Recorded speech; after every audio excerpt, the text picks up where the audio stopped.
dira ile 2050, hiki ndio chombo ambacho ni muhimu sana kuhakikisha tunafika huko, kwa sababu sheria zisipoakisi ile direction tumelikwamisha taifa au tutalichelewesha taifa. Mheshimiwa Hamza Johari pia akusita kuwataka wanasheria hao kufanya kazi kwa uadilifu, weledi, kutenda haki na kuepuka migogoro pamoja na tamaa za rushwa. Sasa mimi ni wasihi yafuatayo. Kwanza, tujiepushe kabisa na desturi ya kufanya kazi kwa mazoea.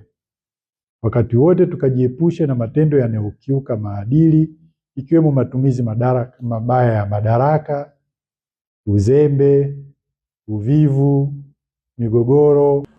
Mikataba iliyofanyiwa upekuzi ilihusisha masuala ya ununuzi wa majenzi na ukarabati wa majengo, utoaji wa huduma za jamii kama vile ujenzi wa shule, hospitali, barabara, huduma za kitaalamu na ununuzi wa bidhaa katika kuhudumia serikali na kuwahudumia wananchi ambao ndio Watanzania.